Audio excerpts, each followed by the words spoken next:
Halo Sobat Bijak, Bisa Pajak akan memberikan materi-materi yang spesial buat Sobat Bijak yang ingin mengerti dan belajar lebih lanjut mengenai perpajakan.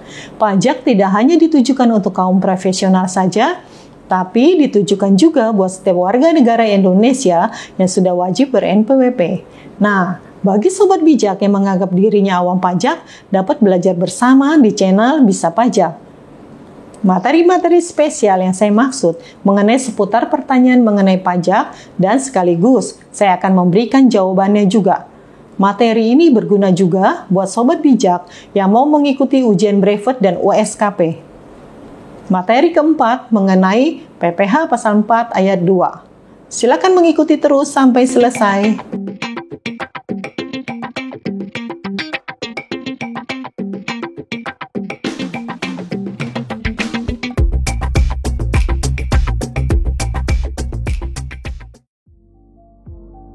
Mari belajar bersama Bisa Pajak. Bisa Pajak akan memberikan materi pertanyaan sekaligus jawaban yang diperlukan untuk menambah wawasan di bidang perpajakan. Dapat juga sebagai referensi untuk ujian brevet dan USKP. Materi keempat mengenai PPh pasal 4 ayat 2. Soal pertama, Insinyur Victoria menyewakan sebuah ruko yang akan dijadikan kantor kepada Insinyur Roger, seorang arsitek sebesar 100 juta setahun dituangkan dalam akte perjanjian sewa-menyewa tidak di hadapan notaris atau di bawah tangan. Apabila Bapak Roger telah ditunjuk sebagai pemotong PPh oleh Kantor Pelayanan Pajak Pratama Jakarta, maka atas transaksi di atas, A. Insinyur Victoria wajib memotong pasal 4 ayat 2, B. Wajib memotong PPh pasal 23, C. Wajib dipotong PPh pasal 4 ayat 2, D. Wajib dipotong PPh pasal 23. Penjelasan jawabannya, Insinyur Victoria menyewakan sebuah ruko yang akan dijadikan kantor kepada Insinyur Roger yang merupakan seorang arsitek. Nilai sewanya sebesar 100 juta dan merupakan objek PPh pasal 4 ayat 2 atau PPh final. Karena itu, dalam hal ditunjuk sebagai pemotong, Insinyur Roger harus memotong PPh pasal 4 ayat 2 sebesar 10% kali 100 juta. Dengan kata lain, penghasilan Insinyur Victoria wajib dipotong PPh pasal 4 ayat 2 sebesar 10% kali 100 juta oleh Insinyur Roger. Jadi jawabannya adalah C.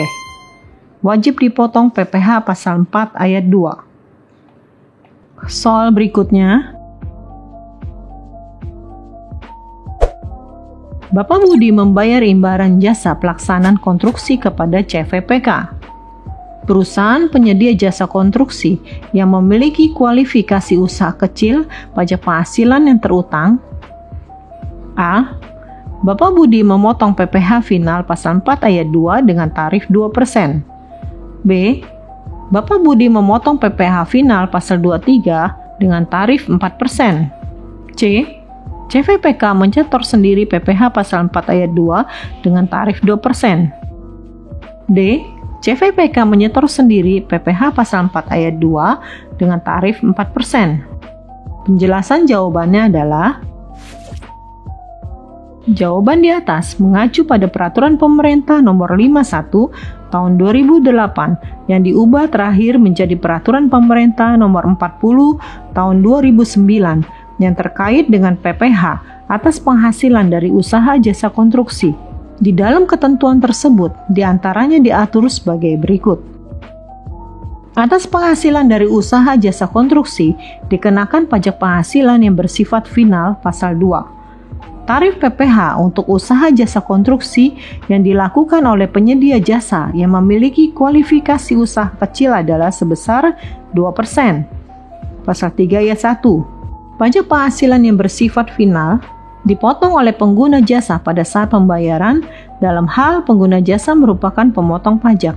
Disetor sendiri oleh penyedia jasa dalam hal pengguna jasa bukan merupakan pemotong pajak. Pasal 5 ayat 1. Berdasarkan ketentuan tersebut, atas jasa konstruksi yang dilakukan oleh penyedia konstruksi yang memiliki klasifikasi usaha kecil dikenakan PPh pasal 4 ayat 2 dan bersifat final dengan tarif sebesar 2%. Karena pengguna jasanya adalah orang pribadi yang bukan merupakan pemotong pajak, CVPK wajib menyetor sendiri PPh final tersebut. Jadi jawabannya adalah C. CVPK menyetor sendiri PPh pasal 4 ayat 2 dengan tarif 2%. Soal berikutnya, Bank Salam Antaribah memiliki program kepada calon nasabah yang membuka tabungan prioritas. Nyonya Fitria, nasabah baru, memiliki saldo tabungan 150 juta. Selama beberapa bulan tertentu mendapatkan hadiah langsung emas batangan 10 gram. Bagaimana aspek pajak atas pemberian hadiah tersebut?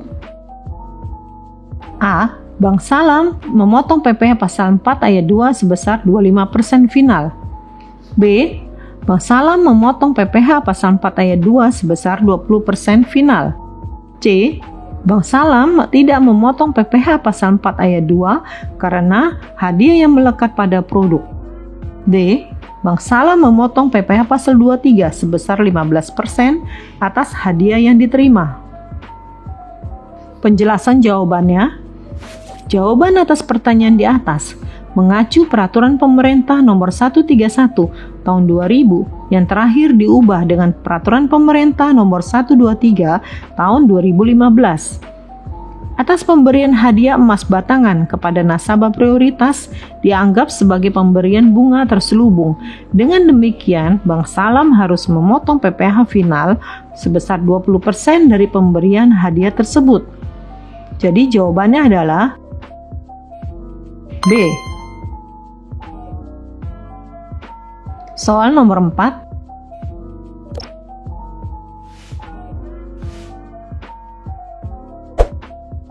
Pada Juli 2018, BUT Semoga Langgeng merupakan bentuk usaha tetap yang mendapatkan bunga deposito dari PT Tajir Melintir. Aspek pajak penghasilan atas bunga deposito tersebut adalah A. Dipotong PPh pasal 26 sebesar 20% karena BUT subjek pajak luar negeri. B. Dipotong PPh pasal 23 sebesar 15% karena BUT wajib pajak badan. C. Dipotong PPh pasal 4 ayat 2 sebesar 15% bersifat final. D. Dipotong PPh pasal 26 sebesar 20% dari perkiraan penghasilan. Pertanyaan di atas mengacu pada pasal 3 huruf D Peraturan Pemerintah Nomor 100 Tahun 2013 tentang perubahan atas Peraturan Pemerintah Nomor 16 Tahun 2009 tentang pajak penghasilan atas penghasilan berupa bunga obligasi.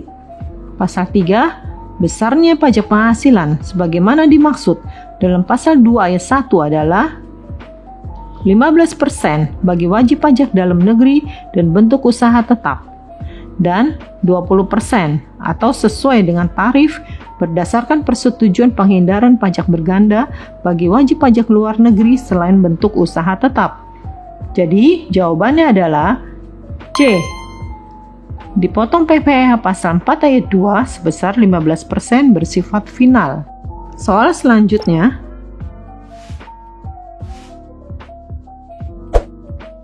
sebuah acara kuis di televisi mewajibkan pesertanya mendaftar terlebih dahulu lewat SMS. Kemudian, peserta yang beruntung akan dihubungi dan mendapatkan uang 500.000. Dan bila dapat menjawab pertanyaan, akan diberikan lagi uang 1 juta. Berapa pajak penghasilan atas hadiah tersebut? A. Dipotong PPh pasal 4 ayat 2 sebesar 375.000. B. Dipotong PPh pasal 4 ayat 2 sebesar 300.000. C. Dipotong PPh pasal 4 ayat 2 atas undian sebesar 125.000 dan PPh 21 sebesar 50.000. D. Dipotong PPh 21 sebesar 75.000. Penjelasan jawabannya adalah berdasarkan pasal 3 Peraturan Dirjen Pajak nomor per 2/PJ/2015 dinyatakan atas hadiah undian dipotong PPh pasal 4 ayat 2 sebesar 25% dari jumlah penghasilan bruto. Kasus di atas antara peserta yang beruntung dihubungi dengan menjawab pertanyaan masih dalam satu kesatuan transaksi. Hal ini disebabkan pertanyaan yang dilontarkan ke peserta tidak memerlukan berpikir keras, sehingga atas hadiah tersebut dikenakan PPh pasal 4 ayat 2 sebesar 25% kali 1.500.000 sama dengan 375.000. Jadi, sudah jelas jawabannya adalah A. Soal nomor 6.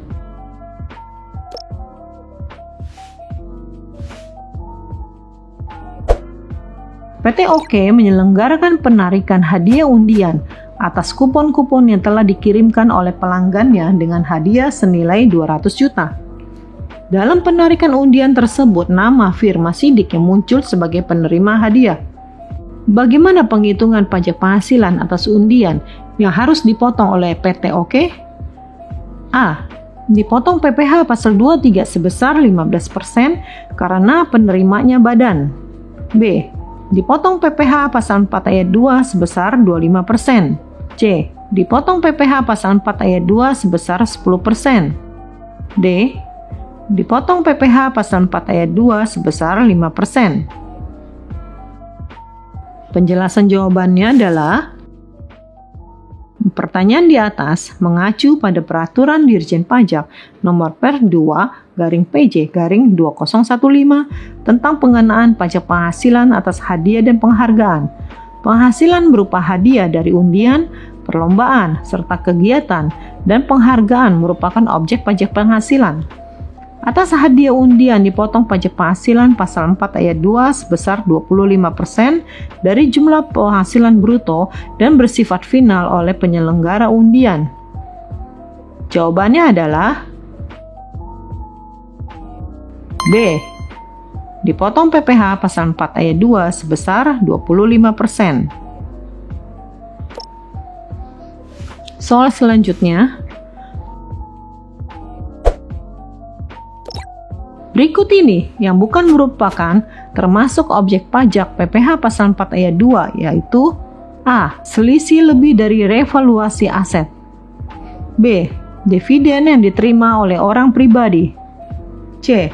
Keuntungan karena transaksi pengalihan harta berupa tanah dan atau bangunan. D. Penghasilan sewa dari lukisan dan properti pameran. Jawabannya adalah D. Penjelasan jawabannya, penghasilan sewa lukisan dan properti pameran merupakan objek PPh pasal 23. Pasalnya, aset tersebut harta bergerak sebagaimana dinyatakan dalam pasal 23 ayat 1 huruf C Undang-Undang PPh atas penghasilan tersebut dibawa dengan nama dan dalam bentuk apapun yang dibayarkan, disediakan untuk dibayarkan atau telah jatuh tempo pembayarannya oleh badan pemerintah, subjek pajak badan dalam negeri, penyelenggara kegiatan, bentuk usaha tetap, atau perwakilan perusahaan luar negeri lainnya kepada wajib pajak dalam negeri atau bentuk usaha tetap. Dipotong pajak oleh pihak yang wajib membayarkan sebesar 2% dari jumlah bruto atas. Sewa dan penghasilan lain sehubungan dengan penggunaan harta, kecuali sewa dan penghasilan lain sehubungan dengan penggunaan harta yang telah dikenai pajak penghasilan, sebagaimana dimaksud dalam pasal 4 ayat 2. Jadi jawabannya adalah D. Penghasilan sewa dari lukisan dan properti pameran. Soal berikutnya adalah yang termasuk objek pajak penghasilan PPh pasal 4 ayat 2 adalah A. Honorarium. B. Gaji. C. Deposito atau bunga lainnya. D. Dividen yang diterima oleh firma. Jawabannya adalah C. Penjelasan jawabannya,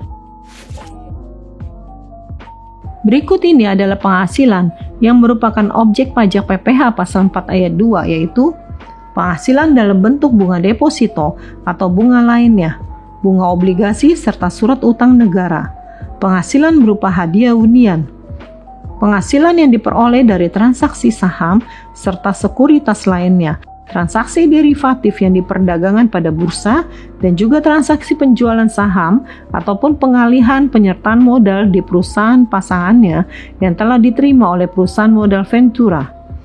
Penghasilan yang diperoleh dari transaksi pengalihan harta, yakni dalam bentuk tanah dan atau bangunan, usaha real estate, usaha jasa konstruksi, dan juga penyewaan tanah dan atau bangunan. Penghasilan tertentu lainnya yang telah diatur dengan ataupun berdasarkan peraturan pemerintah. Jadi jawabannya adalah C. Soal nomor 9.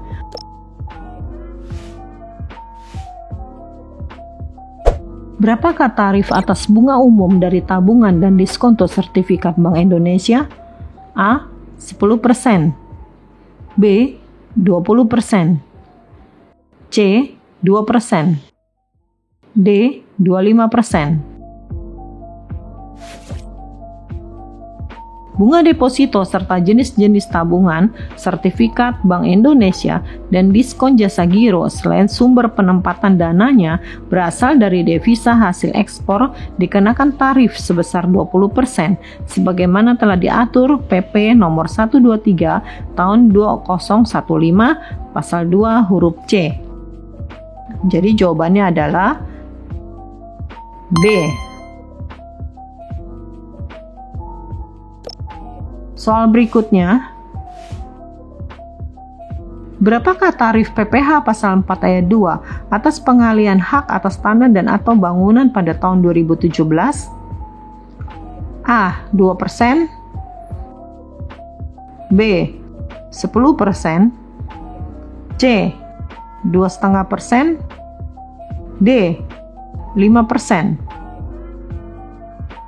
Jawabannya adalah C. Penjelasan jawabannya,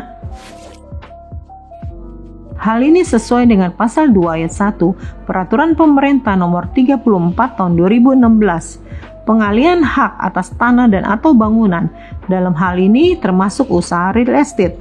Tarifnya adalah 2,5% dari jumlah bruto nilai pengalihan hak atas tanah dan atau bangunan selain pengalihan hak atas tanah dan atau bangunan berupa rumah sederhana atau rumah susun sederhana yang dilakukan oleh wajib pajak yang usaha pokoknya melakukan pengalihan hak atas tanah dan atau bangunan. Jadi jawabannya adalah C. Bagaimana Sobat Bijak? Saya yakin materi soal jawab yang diberikan pasti sangat bermanfaat. Sobat Bijak dapat memberikan komen atau bisa bertanya langsung ke hotline chat kami. Sampai jumpa!